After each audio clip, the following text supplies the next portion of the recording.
Fernando Alonso will make his return to Formula One in 2021 after 2 seasons chasing his IndyCar and his Indy 500 dream. Doesn't quite work out for him in that aspect. Some good runs, some good attempts, doesn't quite get there, and we get Fernando Alonso, a Formula One champion, back in F1. But will he be a bust? Will he be the biggest bust of 2021 in Formula One, or will he manage to turn his great talent into F1 success again? So he'll be making his return with Alpine Racing in Formula One this year.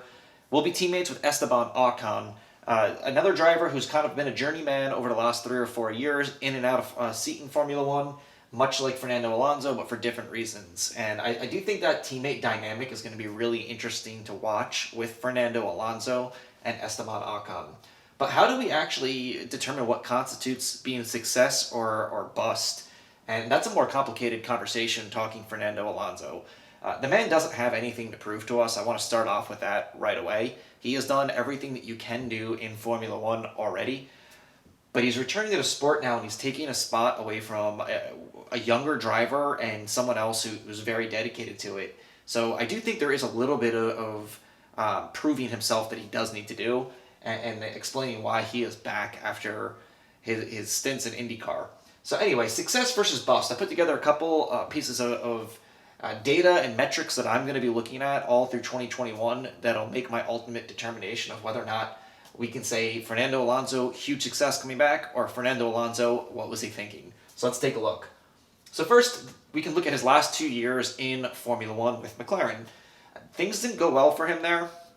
The relationship did set him up for a couple good IndyCar runs, so not a totally messed up relationship or anything when he left F1, just maybe a transition of his priorities towards IndyCar, but definitely his time in Formula One with McLaren in the last 2 years wasn't the best. If we take a look, in 2017 he had 5 times in the points, 5 top 10s.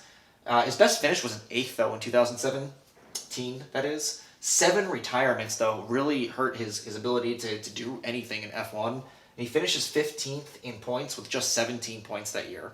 It is definitely worth noting this is not the McLaren that Daniel Ricciardo just signed up for, and the McLaren that has definitely turned things around the last 2 years. McLaren had a lot of issues with just absolute speed all around with their power units. Everything wasn't going well for McLaren. Not totally Fernando Alonso's fault. 2018, he gets 9 times in the points. McLaren starting to show some of that improvement, but best finish of 5th, which is okay. 6 retirements again, and really that's a lot of retirements over 2 seasons for him.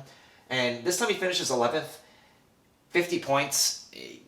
Kind of concerning when you think about the fact that his last 2 years in F1, he did not finish in the top 10 in points. So definitely something I'm going to be looking at for him, coming to a team that last year showed massive improvements and was right there in the point standings. So let's take a look at some other concerning factors for me. And this is actually probably my biggest issue with Fernando Alonso coming back to F1, because it's not just the McLaren's final 2 years that he was there where things weren't going right at McLaren. This is a little bit more concerning. His last podium was in 2014. He podiumed twice that season in China and the Hungarian Grand Prix. His last win is 2013, and that's a pretty big deal now. We're talking a very long time ago. That's 8 years and almost 10 years ago, honestly, for a win. But that's kind of concerning for me. His last wins came in China and the Spanish Grand Prix, and definitely worth noting, both were with Ferrari. And obviously, Ferrari was a much better team than they are right now. We'll see what they have in 2021.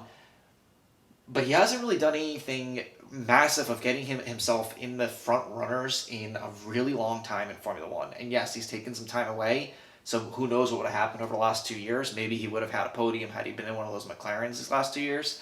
But that's a long time, and it's going to be difficult for him to find his way back onto that. You never know. Kimi Räikkönen did it with Ferrari and won a race in 2018 after not winning for a long time. So it will be interesting. But if you look at his last couple years, last 10 years in Formula One, really wasn't that impressive on stats-wise. The other thing we can compare him against is, of course, Daniel Ricciardo. Daniel Ricciardo leaves this seat, and in a weird way, even though there's a 2-year removal from F1 for Fernando Alonso, we can kind of look at this as a weird driver swap, because Fernando Alonso left McLaren, and Ricciardo has left Alpine Racing, formerly Renault, for McLaren. So that's definitely going to draw some comparisons, at least in my opinion. And we look at what Daniel Ricciardo did in the McLaren the last 2 years, or sorry, in the Renault the last 2 years. Very important to look at. 2019 wasn't so good. The team wasn't right where Ricciardo probably wanted it to be. Finishes in the top 10, in the points 8 times. Best finish of 4th, though, so he's already showing some improvement there. No podiums, 4 retirements definitely hindered him. Not maybe as big of a deal as some other teams were facing. And he finishes 9th in the points, though, still. And I think that's important. Still, Daniel Ricciardo finds a way to finish in the top 10 every time he's in a car, every time he races an F1 season. 54 points, so already more points than Fernando Alonso had in his last 2 years in F1. In 2020, of course, Ricciardo and Renault turned things around. They look fantastic. The team looks good. Ricciardo looks good. Lots of positives all last year. 12 top 10s, best finish of 3rd, 2 podiums. Obviously finished 3rd twice there. Only 1 retirement, and Daniel Ricciardo has a monster year and finishes 5th in the points on 119 points. And that's super important to look at for Fernando Alonso because that's going to be the expectation. And I don't think that's totally fair. He's been out of F1 for 2 years, but I think that it is fair to say that his expectation is going to be an average of these 2 years for Ricciardo. You can also compare him against Esteban Ocon, who in 2020 had 9 top 10 finishes, best finish of 2nd with that 1 podium, and 4 retirements, 12th in points, 62 points on that. And Esteban Ocon has kind of a similar year to what Daniel Ricciardo had in his first year at Renault. So maybe that's just kind of more accurate metric to look at is first year coming back into F1, first year with a new team. I think that's super important. Looking at those 2 things, though, I think that looking at these 2 drivers, that's going to be where Fernando Alonso wants to be. It's kind of an average of somewhere where they're in between Ricciardo's 1st and 2nd year at Renault. The team has improved greatly, so the expectations are going to be high, and Fernando Alonso is going to have to perform. I think if he doesn't get a podium in 2021, we're probably calling this a bust season for him.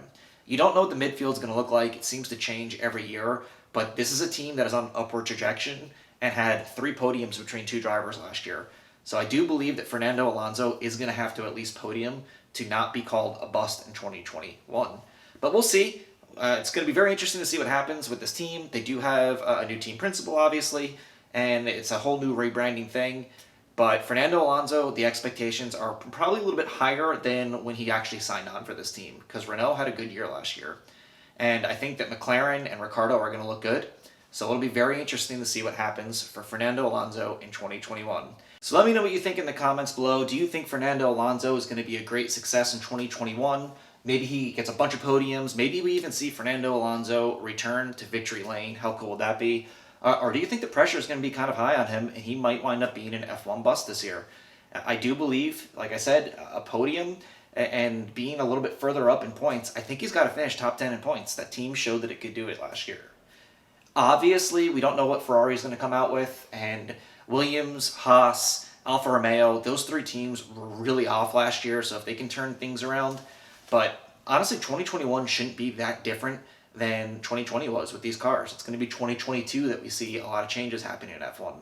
I think 2 cars I'm looking at are McLarens. They basically have said they're building a whole new car. So whether or not that means they take that next step up to being closer to a Red Bull or a Mercedes, or if they take a step backwards and Renault, now Alpine Racing, can surpass them and really solidify themselves maybe in 3rd or 4th. Tough to say. That is one of the big X factors and unknowns going into 2021.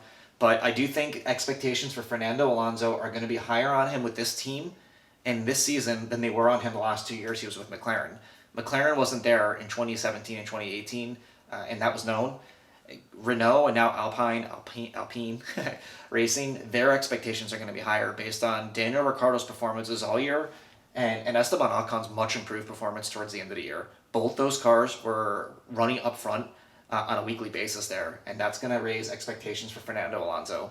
So for me, it's podium or bust, and that's just my opinion. Once again, I'm Greg Allen. This is GAF1. If you like this video, please consider giving me a like and a subscription, and I will see you in the next video. Let's get this 2021 season going.